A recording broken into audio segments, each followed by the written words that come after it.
നിങ്ങളുടെ വണ്ടിയുടെ pocket test എടുക്കാൻ പോയിട്ട് കിട്ടാണ്ട് ബുദ്ധിമുട്ടുന്ന ആൾക്കാരാണോ? എങ്കിൽ നിങ്ങൾക്ക് ഒരു ചെറിയൊരു ടിപ്പായിട്ട് നമ്മൾ തോന്നിട്ടില്ലേ? നിങ്ങൾ എന്തുകൊണ്ടാണ് പോക്കറ്റ് ടെസ്റ്റ് കിട്ടാത്തതെന്ന് നമുക്കറിയോ? ഇത് രണ്ട് കാരണം കൊണ്ടാണ് സാധാരണ ഉണ്ടാവുക. ഒന്ന്, നമ്മുടെ വണ്ടികളുടെ എഞ്ചിൻ ഓയിൽ കത്തുക, അതായത് എഞ്ചിൻ പണി ആയിട്ടാണ് ഈ ഒരു പുക കൂടുതൽ വന്നിട്ട് നമുക്ക് പോക്കറ്റ് ടെസ്റ്റ് കിട്ടാണ്ടിരിക്കുക. രണ്ടാമത്തെ ഒരു കാരണം എന്താണെന്ന് വെച്ചെങ്കിൽ നമ്മുടെ വണ്ടിയിലത്തെ പെട്രോള് കറക്റ്റായിട്ട് ബേൺ ആവാണ്ട് അത് കത്താണ്ട് വരുമ്പോഴാണ് രണ്ടാമത്തെ ഒരു കാര്യം നമുക്ക് വരുന്നത്. ഇതിൽ രണ്ടാമത്തെ കാര്യമാണ് കൂടുതൽ എല്ലാ വണ്ടികളിലും നമ്മൾ കണ്ടിട്ടുള്ളത്.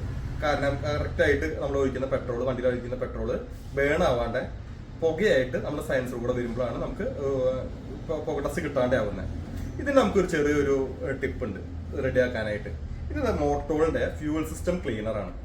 ഇതിന്റെ ഗുണം എന്താണെന്ന് വെച്ചെങ്കിൽ ഇത് നമ്മുടെ കാർബറേറ്റർ, അതുപോലെ ഫ്യൂൽ ഇഞ്ചക്ടർ, ഇതിലൊക്കെ വരുന്ന കാർബൺ ഡെപ്പോസിറ്റ്സ് ഇല്ലാണ്ടാക്കിയിട്ട് കാർബറേറ്റർ വണ്ടിയുടെ പെട്രോള് നല്ല രീതിയിൽ കത്താനായിട്ട് ഇത് നല്ലൊരു ഹെൽപ്പ് ചെയ്യും.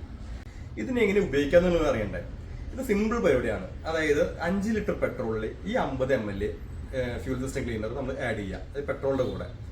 ഇത് നമ്മൾ എന്നിട്ട് ഒരു 50 കിലോമീറ്ററോളൊക്കെ കഷ്ടി ഓടിക്കുക, 50 100 എത്രയായാലും കുഴപ്പമില്ല, മാക്സിമം അത് ഓടിച്ചിട്ട് അതിന് ശേഷം നിങ്ങൾ പോക്കറ്റ് ടെസ്റ്റ് എടുത്ത് നോക്കി നോക്ക്. ഒരു 90% നിങ്ങൾ പോക്കറ്റ് ടെസ്റ്റ് പാസ്സാവുന്നതായിരിക്കും. അപ്പൊ ഇനി കാർബറേറ്റർ ട്യൂൺ ചെയ്തിട്ടും എയർ ഫിൽറ്റർ മാറിയിട്ടൊന്നും പോക്കറ്റ് ടെസ്റ്റ് കിട്ടില്ല എന്ന് വെച്ചെങ്കിൽ ഇതൊന്ന് ട്രൈ ചെയ്ത് നോക്കുക. താല്പര്യമുള്ളവരെ നമ്മുടെ ഷോപ്പായിട്ട് ബന്ധപ്പെടുക.